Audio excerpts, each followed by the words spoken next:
Alors, bienvenue dans l'éditeur de création de réalité augmentée Metaverse.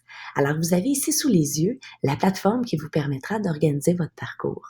Toutefois, avant de vous lancer, n'hésitez pas à bien organiser vos informations, les questions que vous allez poser dans un autre document. Avant de commencer, allons tout d'abord voir les réglages. Ici, en haut à gauche, on voit que mon expérience est déjà publiée par défaut. Alors, je vais la mettre au brouillon. Je vais maintenant nommer mon expérience. Alors, je vais lui donner un titre et comme vous le pouvez le constater,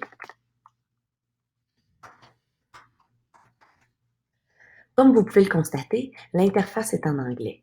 Toutefois, comme il y a peu de mots, c'est facile de s'y retrouver et on est capable d'ajouter notre contenu complètement en français. Avant d'aller un petit peu plus loin, je dois vous introduire à deux concepts, à deux vocabulaires. Il y a dans Metaverse, pour construire nos questions, ce que vous avez vu apparaître tantôt quand vous avez consommé notre expérience en réalité augmentée, il y a ce que je vais appeler des cartes. Les cartes peuvent avoir différentes formes, on va le voir. Il y a ce que l'on appelle dans le langage de Metaverse des blocs. Les blocs font un peu appel à la programmation, mais vont vous permettre d'inclure dans votre parcours une foule d'éléments. Il y en a beaucoup. Je fais un rapide survol avec vous aujourd'hui, mais n'hésitez pas à explorer.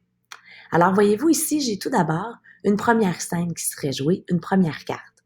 Je peux facilement y ajouter du dialogue, bonjour, et c'est en allant cliquer en dessous, Select Character, voyez-vous, que s'ouvrirait à moi déjà une foule de personnages, une foule d'images que je pourrais faire apparaître. Toutefois, si je voulais, je vais aller ici en haut à droite, je pourrais décider d'ajouter mes propres personnages. Ce que vous avez vu tantôt, ce sont mes photos, les photos que je suis allée rechercher sur le site internet du Juvena, avec la permission, bien sûr, du Juvena Notre-Dame. On s'assure toutefois de choisir des images qui sont libres de droit. Mais pour le bien de la chose, je vais en prendre une au hasard ici. Vous la voyez apparaître. Je pourrais décider d'y ajouter des boutons et je vais maintenant me diriger vers la droite, ajouter les réponses attendues ici. Avant d'aller plus loin en bas, nous allons aller ajouter une deuxième carte. Si on lit notre expérience, on voit que lors de l'ouverture, les gens verraient déjà un emoji avec un phylactère au-dessus qui leur souhaite la bienvenue, le bonjour. L'expérience, je peux aller ajouter une nouvelle carte. Voici tous les choix qui s'offrent à vous.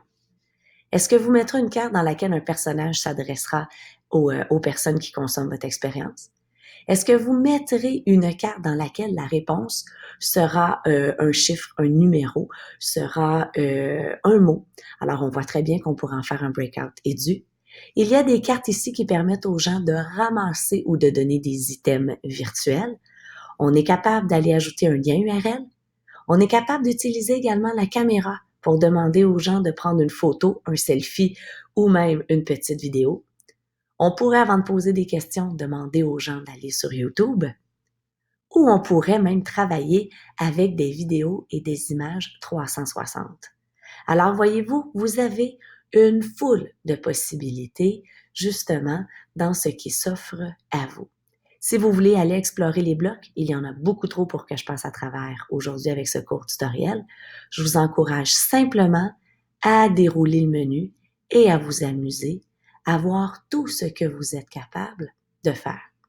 Pour les besoins de la cause, je vais simplement aller ajouter une carte, une scène de texte.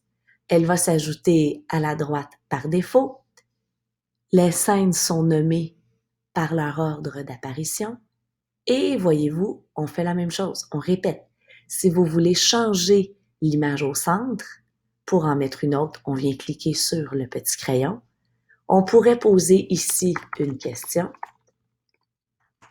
Quel est ton nom? Et nous aurions ici une réponse texte. Pour être capable de lier les deux expériences, on va aller à droite. Je vais retourner cliquer sur la scène numéro 1 et à l'aide du petit bouton orange ici, je vais aller demander de faire le lien vers la scène numéro 2.